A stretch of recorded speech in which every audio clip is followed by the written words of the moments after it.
Dry, drought-prone regions of the world produce nearly a third of the global food supply. And many of the crops in these regions are in danger of going thirsty, not only because the soil they grow in contains too little water, but because it contains too much salt.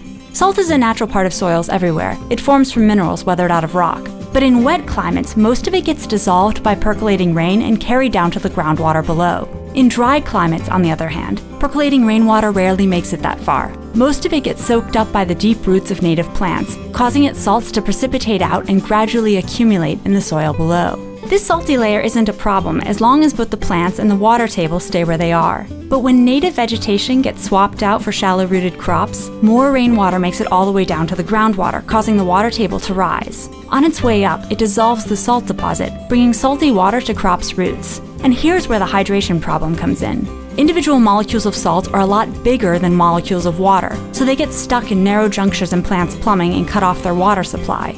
At best, a plant that can't hydrate properly grows slowly. At worst, it dies. And irrigation just exacerbates things. Irrigated water comes from rivers and lakes and is slightly saltier than rain, so it adds salt directly to the soil while speeding the water table's rise. We humans have run into this problem before. Historians believe salty soils contributed to the fall of ancient Mesopotamia, and we're seeing some effects today, too. As much as 1/4 of all irrigated dry farmland on Earth experiences reduced yields due to salt. But even without additional water, groundwater can come up fast. For example, when forests in southwestern Australia were converted into non-irrigated farmland, it took just 12 years for the water table to rise 18 meters to the surface. One way farmers in dry regions deal with this problem is by periodically flushing their soils with enough fresh water to remove the salt. This works temporarily, but requires a ton of water, sometimes more than is used on crops over an entire growing season. A better option is to plant thirsty, deep-rooted trees and shrubs, which can soak up most of the percolating water and reverse the rising water table. In Australia, native trees planted amongst conventional crops slurped up so much water that the water table fell 3 meters in a decade, taking its load of dissolved salts with it. And farmers in Uzbekistan achieved similar results by switching back and forth between crops and native shrubs every few years.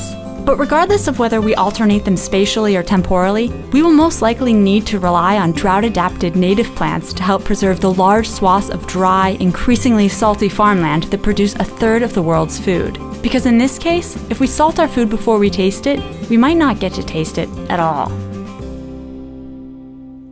Hey, this is Emily. I just want to put out a huge thanks to Lisa.com for sponsoring Minute Earth. Lisa.com is an online mattress company that offers reasonably priced luxury 3-layer foam mattresses. They'll deliver your mattress right to your door, and if you're not perfectly happy with it 100 days later, you can return it for a full refund. Lisa also donates 1 mattress to a homeless shelter for every 10 they sell, and you can get yours at a $75 discount. Just go to lisa.com/earth and use the offer code EARTH75 to let them know you're a Minute Earth viewer. That's lisa.com/earth with the offer code EARTH75. Thank you, Lisa!